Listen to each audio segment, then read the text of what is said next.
Hello and welcome to episode 38 of Just Keep Writing. A podcast for writers, by writers, to keep you writing. I'm Marshall. I'm Nick. I'm Will. The pretty one. The pretty Clearly. one. Speaking of, how's it going, guys? You hanging in there? I'm surviving. Just over a month of being jobless. Yeah. Which isn't bad, but it isn't great.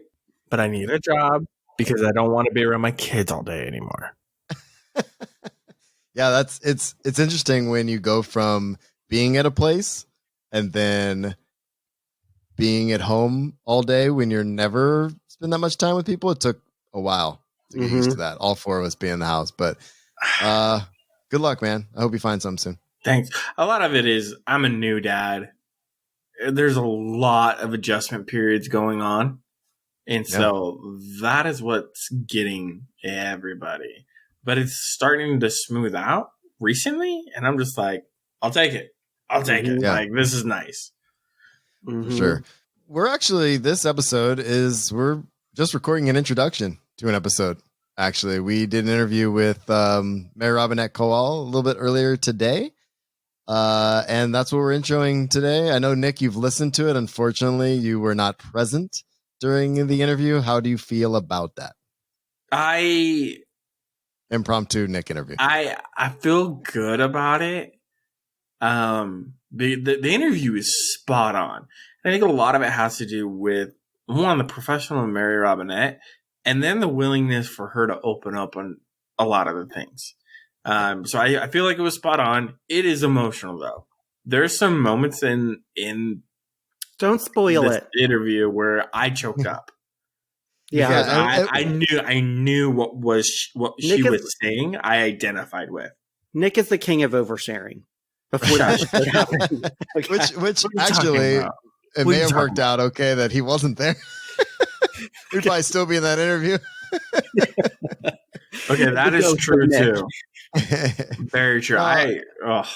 So I don't know how much housekeeping we want to do up front here because I want people to get right into the interview. But we should, I think, at least chat about why we have her on in particular right now, because we don't get into that until towards the end of the interview. So, Will, do you want to tackle that particular aspect of it? Why we wanted to have her on? Yeah. Why we're interviewing her in the first place. Well, she has a new book release called Relentless Moon that comes out on July 14th, I believe. So when you're hearing this, it will be this coming Tuesday when you listen to this episode, if you listened to before the 14th. Yeah. And we were lucky enough to get about 50 minutes of her time to chat with her about her Lady Astronaut series, about her career, and really leading up to these really cool events that she has as well that are going to be around her virtual book release, which we'll put a link in the show notes to her website so you can check all that out as well. It's a fun interview. And I can't wait for everyone to listen to it because the interviewing skills that we deliver are on point. And I have to put this disclaimer. The only time she had available was in my head, the crack of dawn, my time. And I was barely awake, but I managed to wake up enough to hold my own. Yeah, you killed it. I started it, and then you started to jump in as you became more lively. Well, the coffee kicked in about half hour in. I was like, okay, I'm awake now. Here we go. But let's be honest over here. Well, you're very structured with your interview questions as opposed to the way we have done it before, where it was like, we want to talk about this, but this is also free game. Right. And so where we've had authors kind of go off tangent a lot. And I do want to talk about that too. We do have another interview. The next episode we're going to be releasing is a wonderful interview we did a week or so ago with Maurice Broaddus as well. So you have that to look forward to as well. We are working on doing more interviews. So if you like this type of format, if you like us interviewing authors, which I hope you do because everybody wants to hear from their favorite authors, maybe we can give folks a heads up in our Discord and that kind of thing. And we can get some community questions or something too in the future. 100%. Something to think about.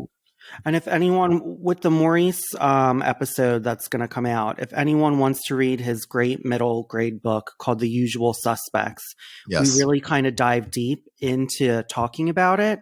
It is a fun read. that everyone should just listen to. Absolutely. And speaking of, I guess there's some minor spoilers in this episode. So I guess we should give that disclaimer for her Lady Astronaut series. We do talk about the Faded Sky for the most part, but we do touch on Calculating Stars as well. So if you haven't read those two books, check them out either way, but we don't give away too much at all, really. So nothing too much to worry about, but keep that in mind.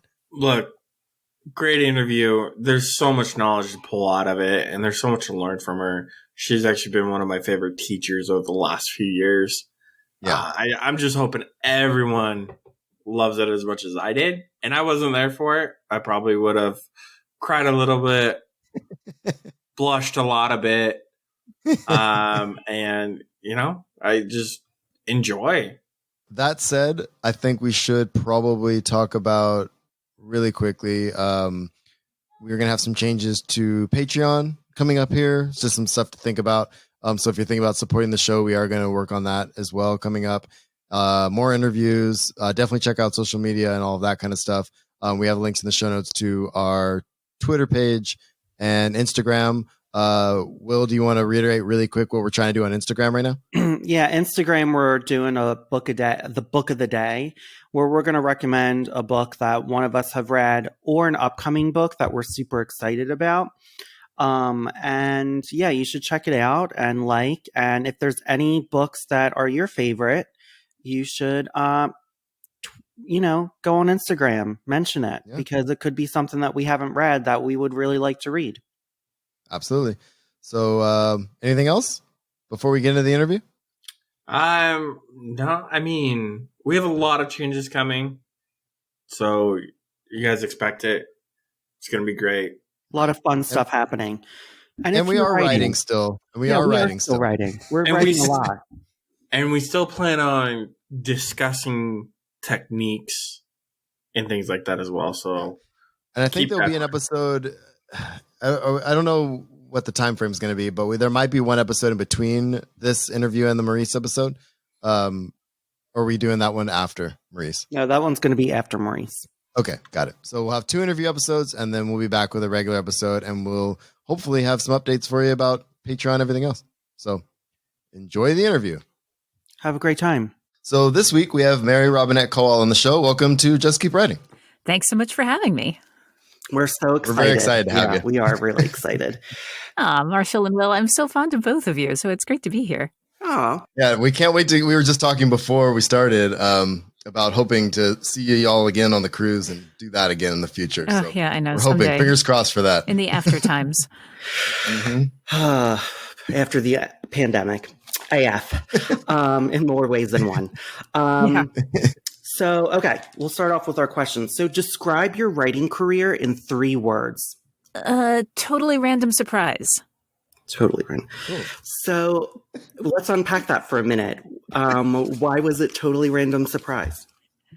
I hadn't planned on having a writing career. I had a very good career in puppetry that I liked a lot, and had a wrist injury and was out for about 2 years, and simultaneously and also somewhat randomly, my brother, I guess it wasn't, he worked very hard for it, but he got assigned to work in China with the State Department and took his kids there. But it was before Skype was a thing. So in order for me to have, like, I used to read bedtime stories to them. Mm-hmm. So I started mailing them, sending them I wrote a serial. And and then was like, well, what do you do with this? And the first several stories that I actually managed to sell, I felt like I just kind of backed into the story and was like, whoa, hey, that worked. I don't know why. And that this seems to be like, it's working, and I can reverse engineer and tell why it's working. But like, Calculating Stars was a replacement novel. It was not the novel I had that was originally on the books. So I wrote it pretty fast and sent it off, and it was and liked it, but it was like, surprise. Here's a That's Hugo amazing. Award. And I'm like, That's a nice surprise, though. I know, but it does kind of feel like, why this one? And again, I can like reverse engineer it, but it's not something I could have planned for. For sure. So were books a big part of your childhood? Like, were you like a voracious reader? Yeah, I was that probably everyone listening to this is some variant of that kid who walks while reading into lampposts or Totally. No, I mean, like, I don't have. There's a cereal box. I will read that. Yeah, completely. And science fiction and fantasy from the get-go. So that's my next question. So when you were reading science fiction and fantasy, did you feel like you saw yourself in those stories? Like, what drew you to those stories?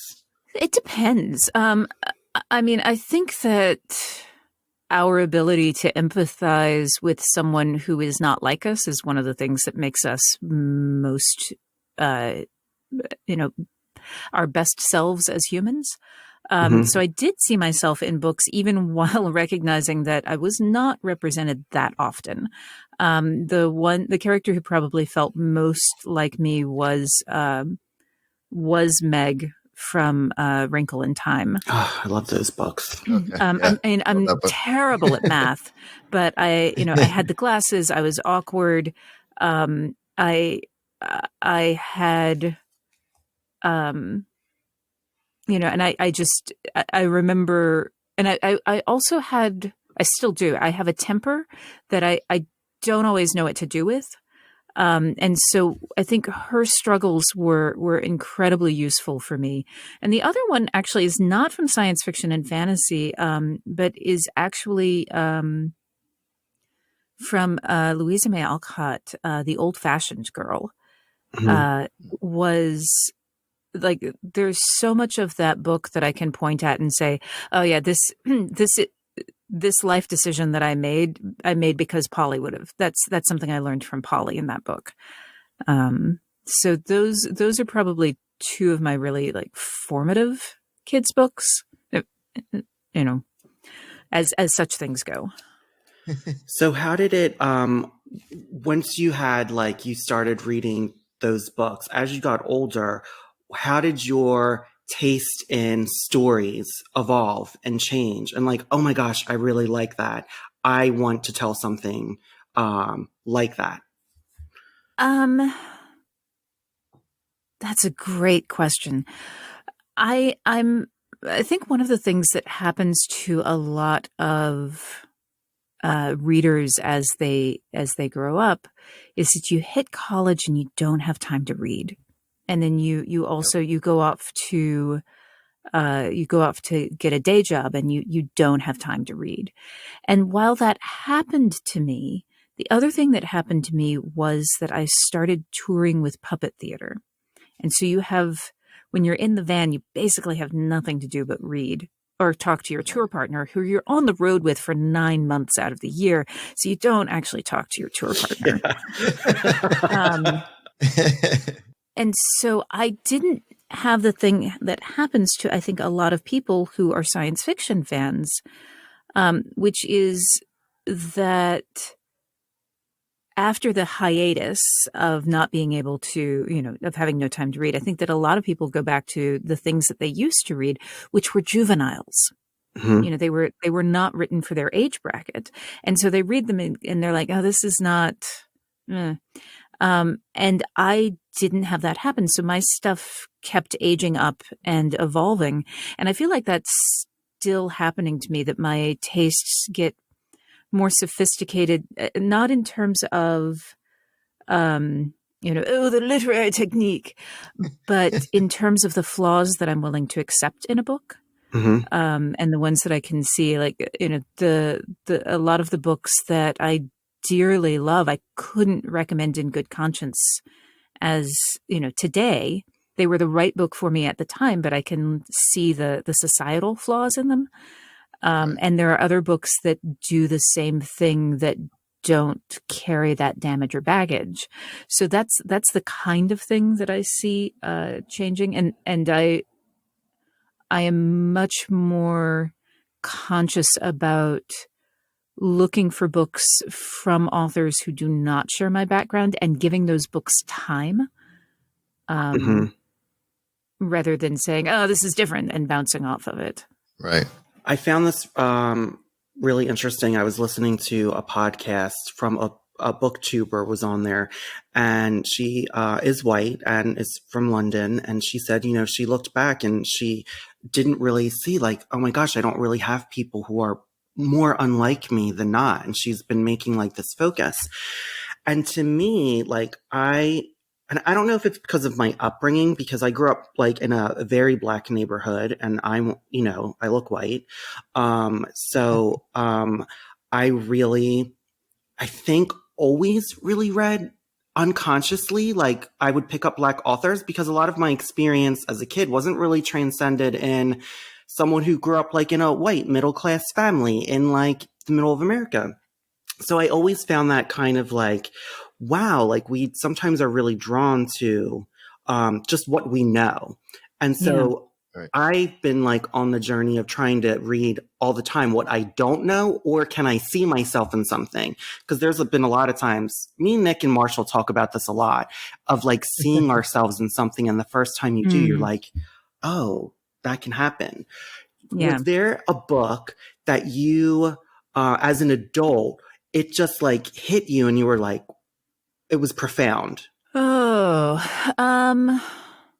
You mean in terms of there I am, that's me. Yeah. Mm-hmm. Yeah, The Sun, the Moon, and the Stars by Stephen Bruce. Although again, this is a book I read in college. Mm-hmm. And oddly, I've just said that the protagonist is a guy, but he was an art major, and I read it when I was in college as an art major. And the book takes place from the beginning of the creative process through the end of it. And it deals with the moods that you go through, the varying forms of depression, uncertainty, self-doubt. And there's this one line that I remember that I still use when I try to describe what I'm doing, which is that the process of painting was long stretches of minutes followed by short bursts of hours. And I'm like, that is how I experience time. And I hadn't seen anyone else talk about that, that experience in a book, and the positive and negative sides of that you wind up missing things because you're doing something that you think is just going to take a minute and you look up and it's hours later. Right. And that was the first time I think that I read something where I, as an adult, where I'm like, oh, this is my brain. This is how I experience creativity. And it was, it's a book that I reread. I don't know how many times I reread it, but anytime I was kind of down or stuck or something, I would reread it because he comes out of the slump. Mm-hmm. And,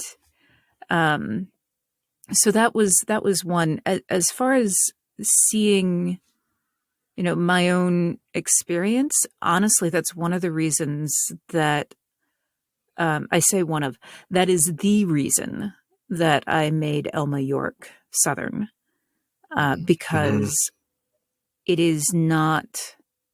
I'd seen Southern characters before. I'd seen Southern women. I'd seen. Certainly Sherry Priest is doing that. I'd never seen anyone who was specifically presented as, here's a really smart Southern woman. Yeah.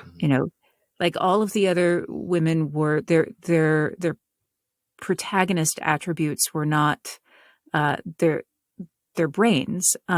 And I was taught to scrub my, not consciously taught. So no one said it to me, but I was taught to scrub my accent out, which is, again, that's a thing that happens to a lot of people. So I I wrote Elma because I wanted to see that. I wanted to see that aspect of myself. Mm-hmm. Yeah. And I don't know what I would have sounded like. I have no idea what my natural accent is. I do an accent for her, but and when I'm talking like this, like I'm doing things, and I know that to people down here, like, because I'll use this when I go into a store sometimes, because it just makes it easier. Yeah. But I don't think that's my natural accent. I think that's me sounding like my cousins.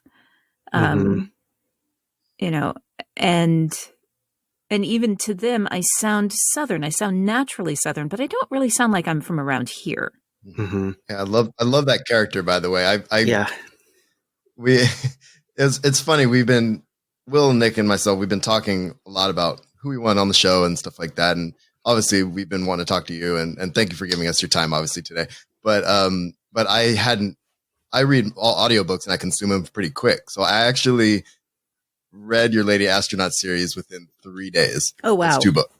And I just buzzed through them. And I love your narration. I love the accents. I just wanted to, we've talked about audiobooks, you and I on the boat a couple times. And I love audiobooks, and your narration it's phenomenal. And thanks. it's interesting how you say, you don't know what your accent really is, but that character definitely had a voice. So thanks.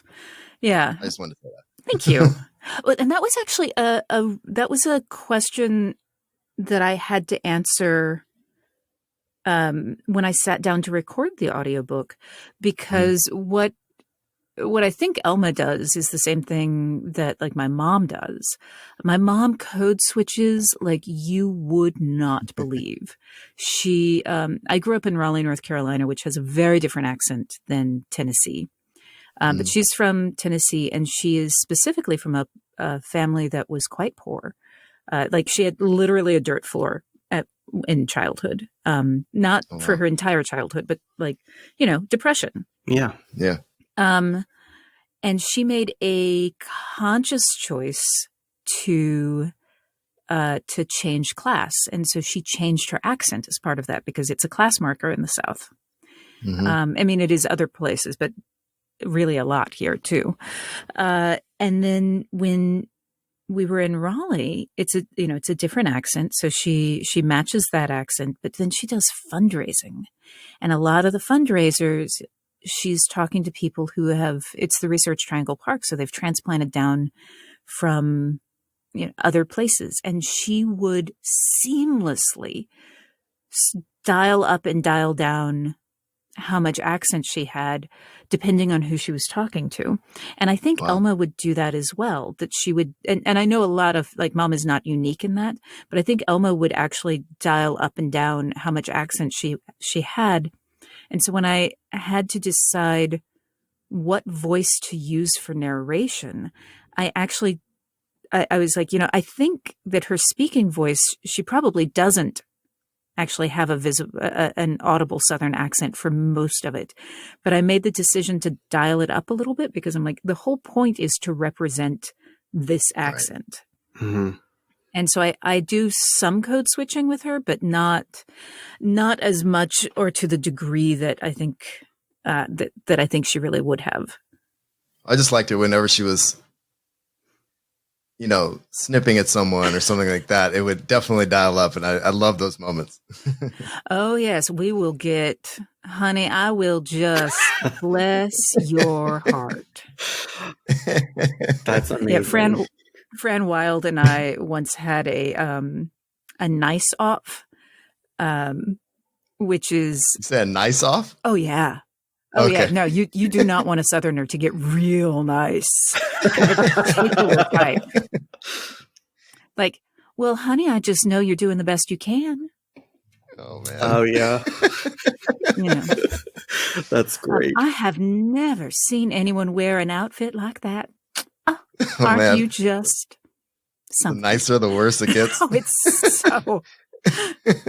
Yeah, and like we were both sweating while just smiling at each other. That is so funny.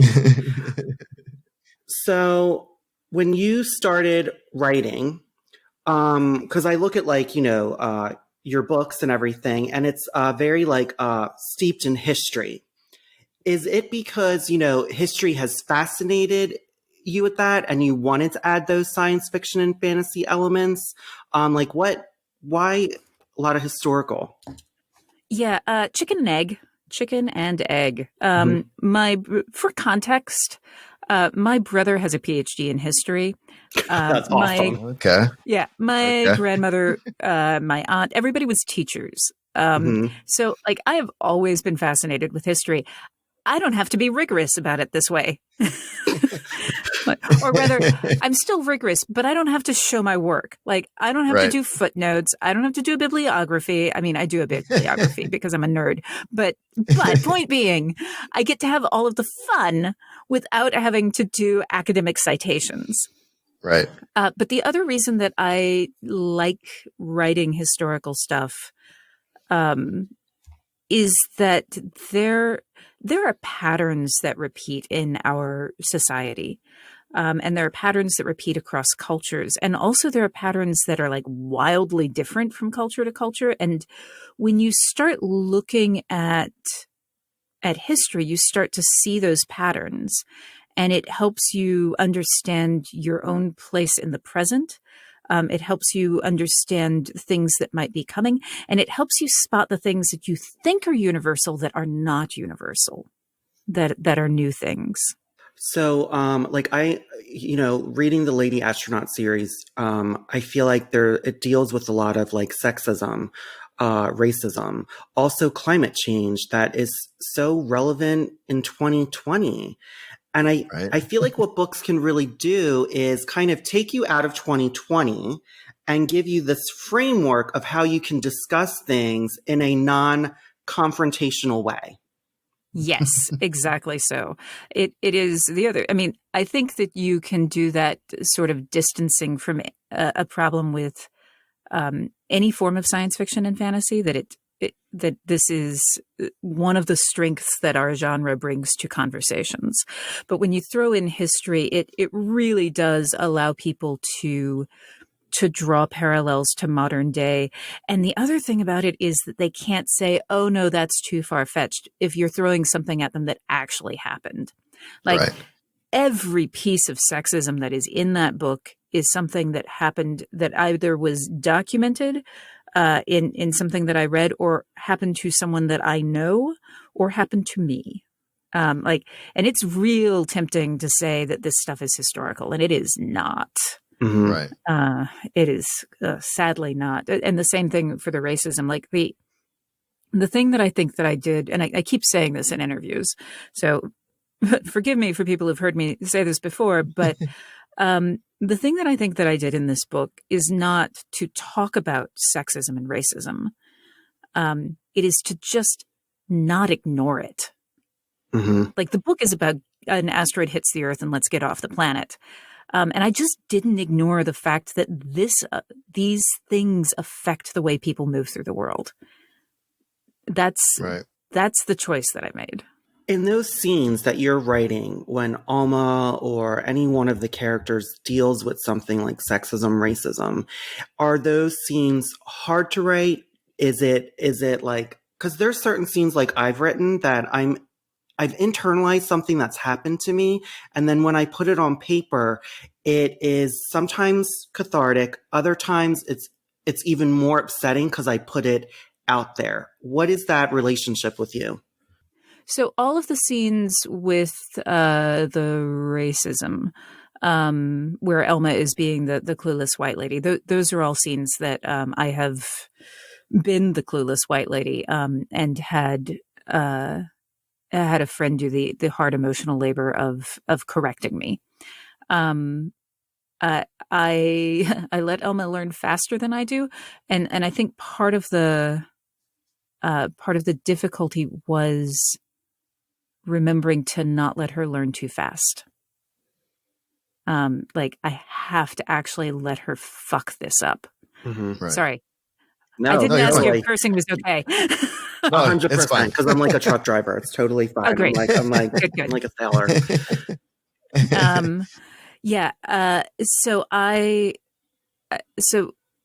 that was I don't know that that was hard, except remembering that, you know, I actually have to give her some consequences for these mistakes. Mm-hmm. That she can't just, you know, skate away and everything is fine. Like, Right. you know, her relationship with Florence in Faded Sky is always uneasy. Right. You know, they get along because they have to. But that's not because Elma suddenly becomes someone that Florence knows that she can trust and count on to not hurt her again. It's because Florence is like, well, this is the job and this is the world that I live in. So those are, I guess, sometimes difficult. The sexism things, the ones that are based, two things. One is dealing with people who read them and go, oh, I'm so glad this kind of thing doesn't happen now. Oh yeah. Yeah. And I'm just like, yeah,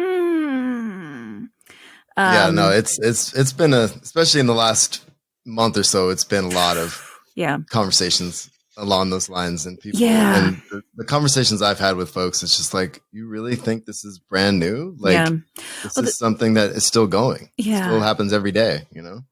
Yeah, it's on so many different fronts. One of the things that I've been realizing myself, because, you know, for those who are deeply steeped in science fiction and fantasy, there have been a couple of people who've been called out, and some of them I'm you know, like 3 of them in a row I've been friends with. And one of the things that I realized, actually there were 4, and 3 of them, what I realized was that I had a negative experience with them as my first or second encounter, and said something to them, and they never did that thing again. And I was like, oh, that was easy. This person's totally great. If you just tell them, they don't do it. Except that what I didn't think about was that they were continuing to do it to other people who didn't. Just not around you. Right. Right. The 4th person, I had never had any negative encounters with. And when I looked at patterns of who was calling them out versus, you know, when I looked at, again, using the historical thing, when I looked at the various patterns, I'm like, you know, there is actually a pattern here, and it is not the pattern that this person is terrible. It is, but there is a pattern of this other person doing some gaslighting. I'm gonna treat this one a little bit differently. But it was interesting to kind of remind myself that how often we give people a pass, but also we give cultures a pass. It's like, oh, they've fixed this one thing, so therefore the underlying problem is gone, and that's not actually how that works. Well, and one of the things I love about the Elma character is the relationship with Parker, and the idea that she is constantly calling him out and challenging him, but like I like how their relationship kind of evolves, especially towards the end of Faded Sky, for sure, because there's an understanding now between them, I think. Yeah. And so I don't know. I want to ask something about that character, but that relationship in particular, is that kind of similar to what we were talking about, or does that come from somewhere else? Yeah. So Parker is based on a puppeteer that I worked with. And I'm not going to say his name because he comes after me every time I mention him. No worries. But anyone who's in the puppetry community will immediately know who I'm talking about. And it's not hard to figure out, actually. But I had been friends with him for 15 years and had seen him do this thing. Everybody knew that he did this, that he would pick one person in every production to hate. and that they would be the source of all of the problems on that production. And he would make their life miserable and do all sorts of emotional abuse. And everybody in the production is like, don't worry, it's just this guy. We all know that you are not the terrible person. We have your back. Don't worry about it. And they would, but he still kept getting cast, even though everybody knew that he did this terrible thing. And I know that I had had those conversations with people where I'm like, don't worry, it's not you. And I know it sucks, but it's just him. And he's super talented. He's a really generous teacher. That was one of the things that I took to give to Parker, is this guy is a super generous teacher. Yeah. Even to someone he is treating like shit. If the dynamic shifts to teacher student, he is like patient and generous. And then we worked on a show together. It was the first time we'd worked together, and I was the person he picked to hate. Oh man. And I would I'm actually sweating talking about him right now. But I would walk off the set, go into the bathroom, sob, wash my face, walk back out. And he would do all sorts of things to subtly sabotage in ways that you couldn't call out. And after and like 2 years afterwards, he tried to get me fired while we were on the show. Did not succeed. Tried twice. Didn't succeed. I mentioned that in passing to someone who then, Lord knows why, went to him and said, "Did you try to do this?"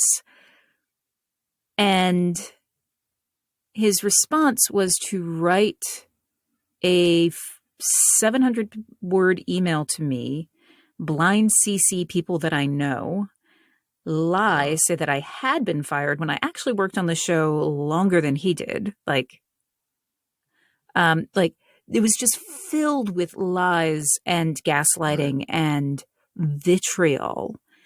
And there's and the thing that is upsetting, I think, to me is that he did so much damage. I had, I will still occasionally have a nightmare about him. But if I could fix that relationship, like if he came back and said, you know what, I did X number of years of therapy and I am super sorry, and these are the things that I did wrong, I'd be like, hey, dude, let's, it's really good to see you again. And it's upsetting to me that, and also it's upsetting to me that is an instinct that I still have, that I still want that friendship there. But at the same time, I also feel like that it is one of the better aspects of my nature. It's a dangerous aspect because I do want to be forgiving and understanding, but also at the same time, that's how that happened, is because I didn't, because I did cut him slack.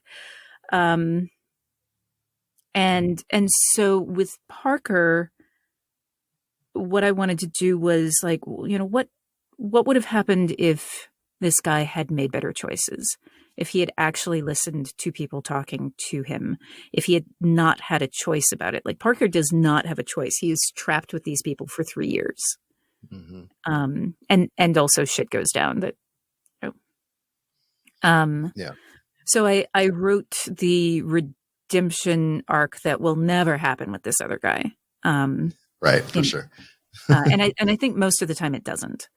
But I know people that it has happened with, and I also think about all of the friends who did emotional labor with me, and it's like, you don't get me now without the me in the past fucking up repeatedly. I think it brings a type of humility, when you can admit your faults and, learn from it. Was it cathartic for you then to write Parker? Like, was it like, yeah. in some ways, like that's like as closure as much as you're going to have. Yeah, and I think that's a lot of like I don't tend to do therapy books. I mean, I will totally mind my own experience, but yeah, that is as close to closure as I'm going to get, and I think that's part of. I mean, I know that is part of why. I also are these spoilers? Huh. These may For the be next book spoilers or the For current Relentless book? Moon. for Martian Contingency. These may be spoilers. Okay. Yeah. I yeah. We can always tag it. There's minor spoilers or something too. No, I'm gonna because it may also lock me in, and I may change my mind. Okay, gotcha. Amazing. So, Marshall, what else do you want? Do you want to ask something else? No, I was going to say go in? before we get to the new or the book that's coming out soon, just I really like how you. I don't know. One of my favorite aspects of the series is how you deal with race in the book, and the scene that sticks out to me in Faded Sky is when the note is put up, and then there's the fight that Elma's in the middle of, and there was a lot of things going on in that scene, and that's why I brought up the Parker part, because there was an understanding there as well around that incident, and how what's going on at home has to be different than what's happening on the ship. And a lot of that has to do with the mix of folks that are on that ship. So I think it was done really well. And I just want to talk to you about that relationship, about, those two characters in particular, but how you handled race and on the ship and at home, I thought was really well done. So thank you. Those people that haven't read the book, if they haven't read the series, definitely do that. Yeah. Thanks. So that is actually also another attribute of this dude.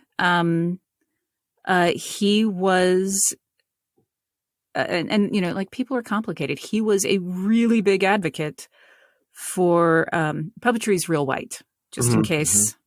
It looks like it's not, because you only see the puppets. You get below the frame, and it's real white.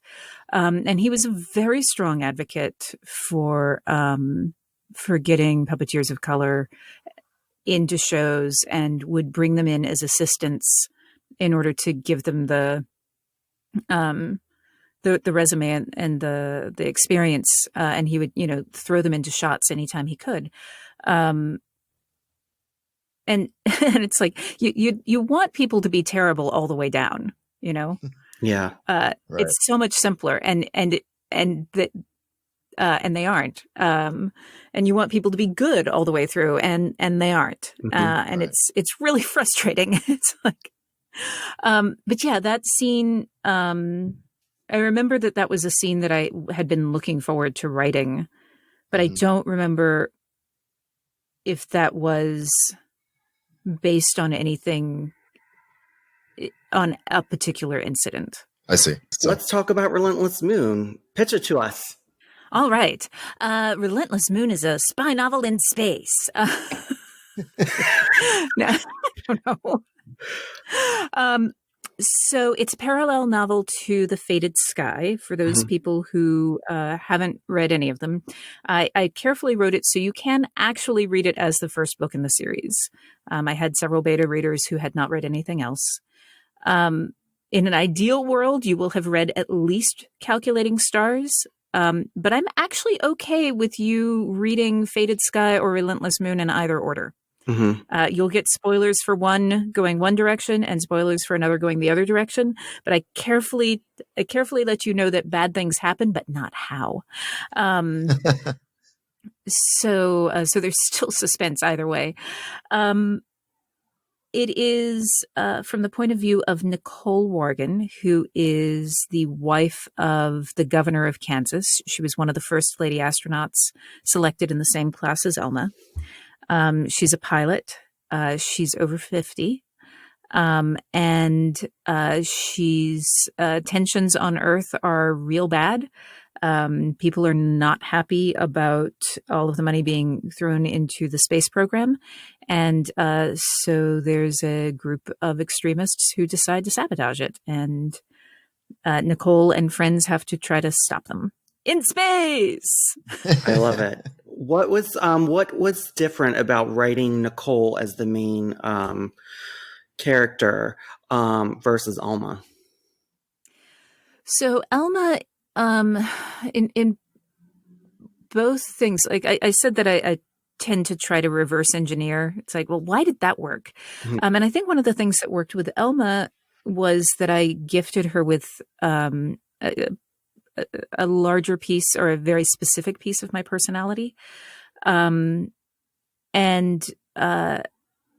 that was her journey with mental illness.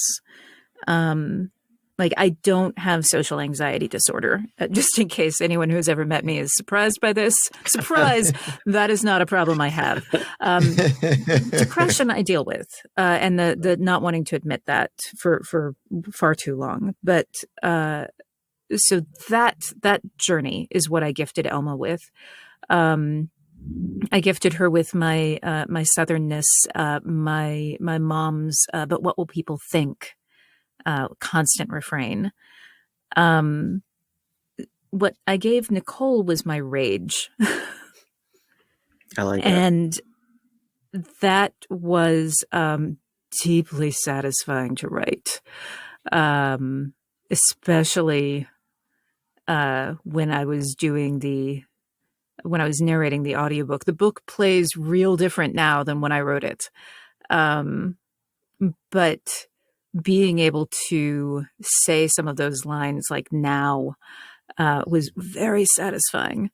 So I think that was one of the biggest differences. They're just their personnel. It's funny because I've gifted them both with aspects of myself, but they're such different people. Mhm.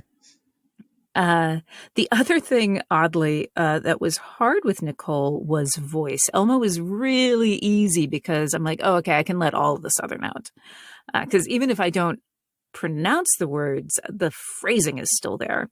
And that was a problem with Nicole because I had to watch for things that were Southern idioms or phrasings that she would never have done. Like, she could not bless anyone's heart unless she was referencing Elma. She grew up in the Midwest. Yeah. I couldn't, I had to watch for some sentence constructions. Like, we'll throw in extra prepositions for unknown reasons. It's like, I'm not going to the store. I'm going to go on over to the store. Mhm. Like, why do you need those extra words? And I have no idea. Yeah. You just do. I'm fixing to go on over to the store is actually probably, that would be Elma. But Right. so those things, but mostly it's just that Nicole is a very angry woman. There's a line that she says pretty deep in the book where it's something like I can't remember my own line, but it is something about how she is fundamentally not a nice person. Oh, wow. And that Okay. she is selfish and vindictive and works very hard to not be because she wants to be, that's not who she wants to be. And I'm like, oh, that's me. Yeah. Hi, that's me on the page. I'm fundamentally not nice. I am kind and generous, but I'm not actually nice. And fight. Like, I have had a temper my entire life, as I mentioned earlier with Meg, that I have worked to channel into productive rage. But it is frequently the thing that drives me. Like, all right, this is wrong. How do we fix this thing? Yeah. Well, I have voice. Yeah. Usually I try to be like, hey, guys, look. Let me fix that. Hey, folks. Trying so hard to train guys out of my vocabulary. Right. Hey, folks, it looks like there's a problem here. What can we do to help? Let's fix this. Go team. Go team. Oh my gosh, that's hilarious. That is so funny. So the Calculating Stars came out, and Relentless Moon is in that universe, and it in my opinion, and just looking at the reviews, and you won the Locus Award, the Nebula Award, the Hugo Award for Calculating Stars. It exploded, right? Did it feel like it exploded to you? Yeah, it really did. Did not expect any of that. So, Told you. Random surprise. so with that, like, what has been the most, like, wonderful thing to come out of this? Like, what has been like the readers, and like when you meet people who talk about your work, like what has that been like as an artist to hear people be so excited about this? The thing that pleases me most about the book, like I will get people who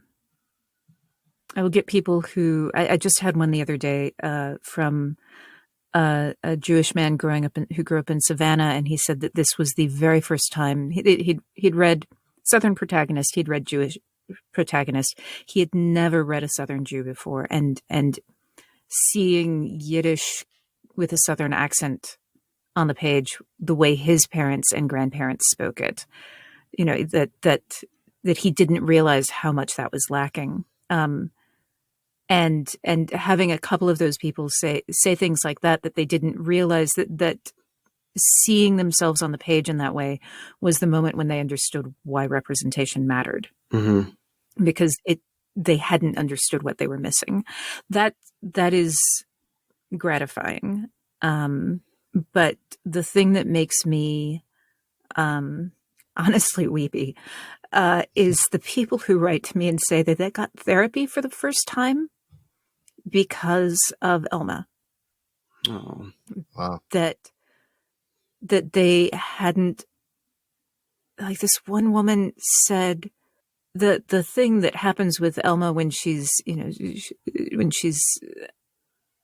can't breathe, and she's like, what is that called? I've never seen that. That's happened to me my entire life.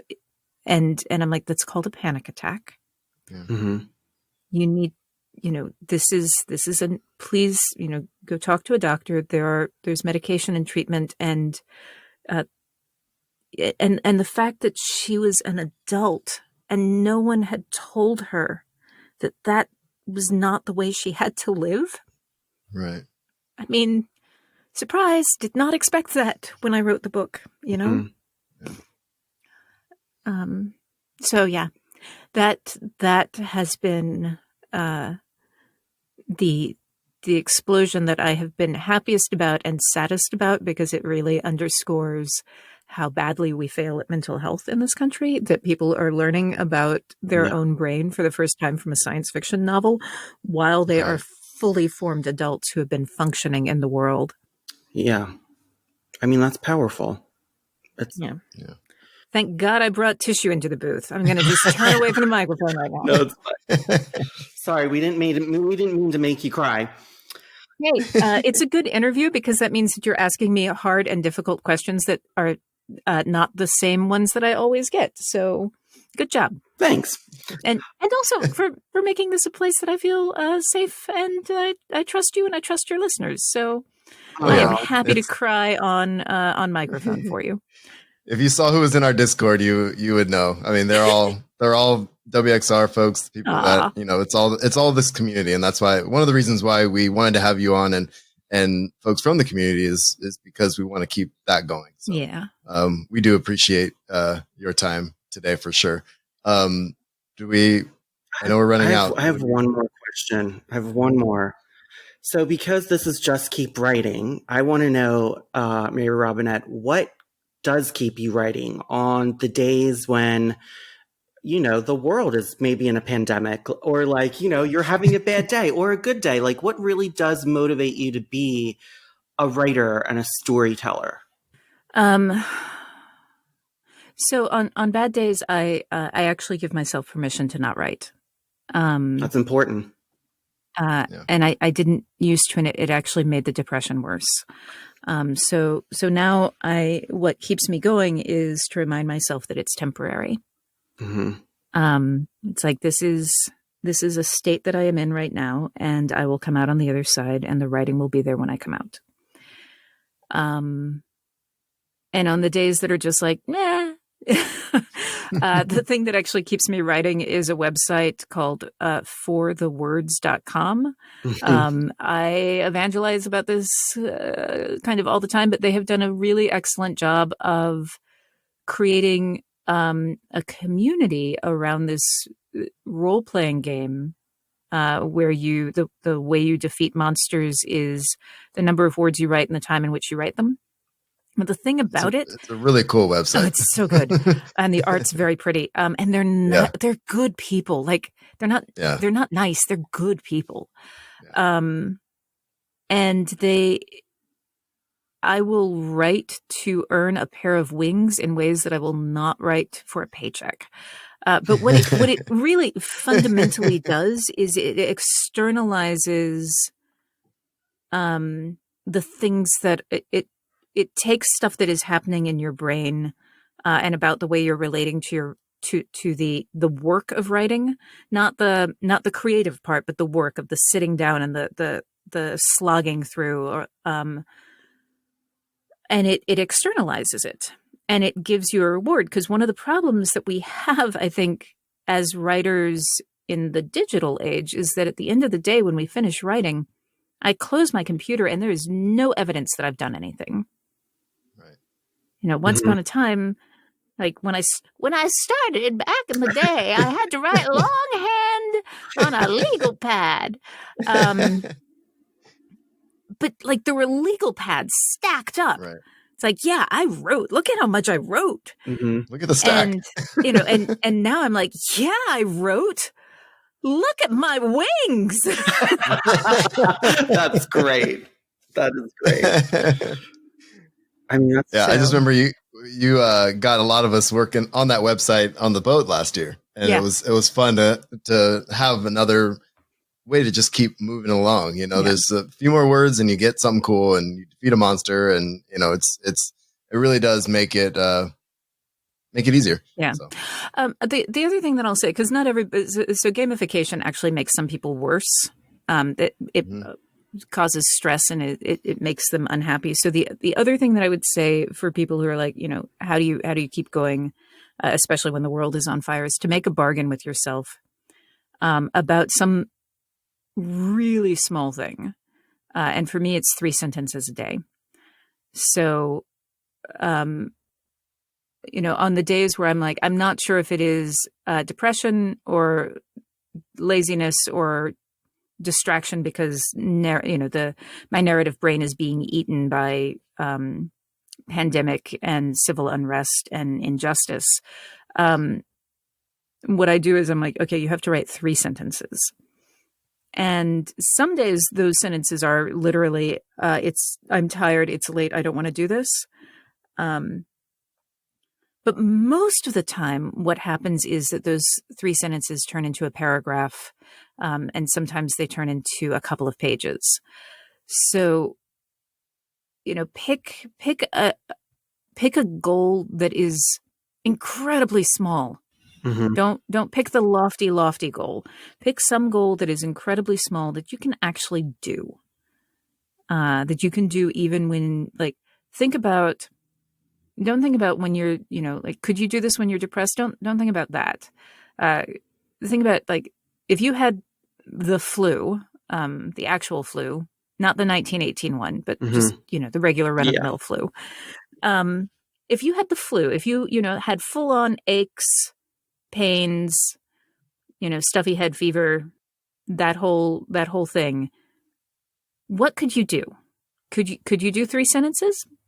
Then that's a great thing. If you think that it's like, yeah, on a day like that, I could actually write a page. Then I'm like, okay, that's your goal. If you're like, you know what, I know myself and I could do maybe 5 words. I'm like, great, that's your goal. You do 5 words every day. Yeah. That's awesome. Yeah, that's really good. Yeah, no, just thank you so much for being on the show today. Is there anything coming up you want to tell people about? Dates, important dates. This will release actually today, not today, tomorrow or Tuesday. So, okay. So Tuesday is the launch for the Relentless Moon. And at Parnassus Books, I say since I am, of course, not going anywhere. But what we've done is we've created a virtual astronaut training center that you can come to for some immersive theater as part of my book launch. There will be costume characters. Anthony Rapp is going to be there as Parker. Adria Walden will be there as Myrtle. I'm going to be there as Nicole. And a bunch of other costumed actors, including one of my favorites, who is 12, I think, 14, who's playing Daisy. Daisy is a card-carrying member of the Lady Astronaut Club, and she can't wait to grow up and be a pilot. Oh, that's awesome. So cool. So you can go to Parnassus. Actually, just go to my website. It has all of the. We'll put that in the show notes for sure. That I am doing, because for all of the fact that I can't go anywhere, my book tour is actually quite full. Yeah, you're slammed. That's awesome. Well, we appreciate you taking the time and chatting with us. Thank and you so much. We'll have to do it fun. again for sure. Yeah, it's so good to talk to both of you. I can't wait to read Relentless Moon. I've been waiting for it since it was told that you were coming out with more books in the Lady Astronaut series. I'm just super excited. So are my sisters, because we're all going to read it together. Oh, that's lovely. Yeah. Thank you. Awesome. This has been Just Keep Writing, a podcast for writers by writers to keep you writing. Check out our website at justkeepwriting.org. You can find links to our social media and Discord channel in the show notes, as well as any other links mentioned during the show. If you want to support the show, the best way to do that is patreon.com/justkeepwriting. Thanks for listening. Now just keep writing.